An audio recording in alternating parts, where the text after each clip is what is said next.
Whether you have a cold or you are cold, sometimes you just need a bowl of hearty, hot, and healthy vegetable soup. This one we're going to make today is simple enough to make on a weeknight.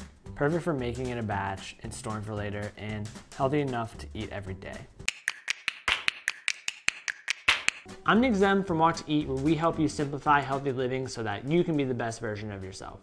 If you just want to learn how to cook and eat healthy without all the hassle of diets and complicated cooking methods, then consider subscribing. The key to making great soups is building layers of flavor ingredient by ingredient.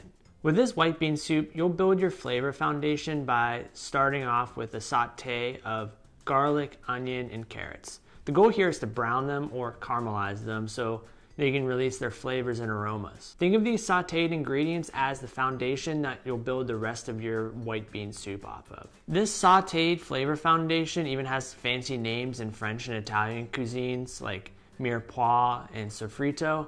I'm sure you can guess which one belongs to which cuisine. After that, you're going to add some greens, some beans, some broth or water, simmer, and enjoy. So let's get started. First, get all of your ingredients ready. Feel free to substitute kale or collard greens for the chard and any other canned beans instead of cannellini. Trim the tops of your carrots, then thinly slice and place into a bowl. Trim the top of your onion, then slice through the woody end and peel each half. Lay your onion cut side down, make 2 slices almost all the way through parallel to your cutting surface. Then rotate 90 degrees and make about 1/4 inch slices almost through the tip. Rotate back and slice crosswise, making small chopped pieces. Add chopped onions to the same bowl as your sliced carrots.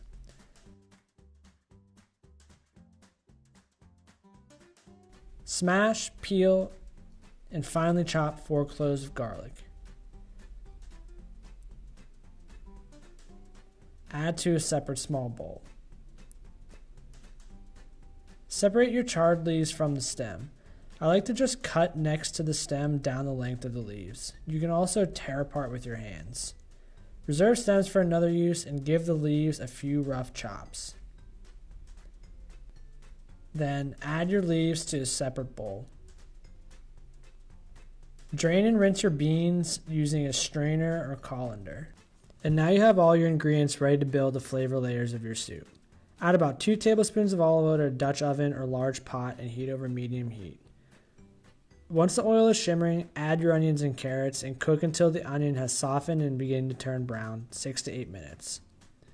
Add garlic and cook another 2 to 3 minutes until fragrant and beginning to turn brown. Add greens and cook until beginning to wilt, about 3 to 4 minutes, stirring occasionally.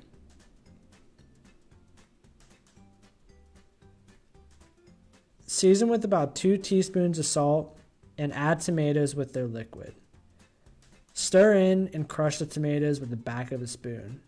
You don't have to go crazy here, it's kind of nice to have some chunks left in your soup. Add beans and stir to combine. Add stock and increase heat to high to bring to a boil.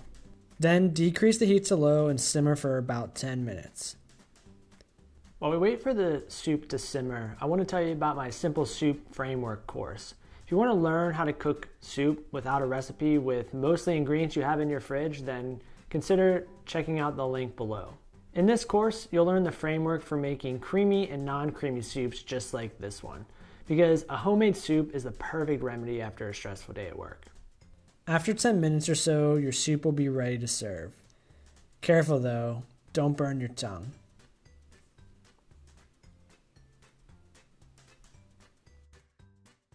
So this would be perfect with a piece of crusty bread, or I'm gonna put some shaved parm on just to give it some salty kick.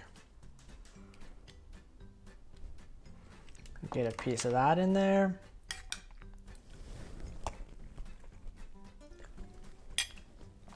And parm makes everything taste better, so it tastes great. What's really cool is that this soup will get better, like most soups, after a day or 2 in the fridge, so feel free to make ahead.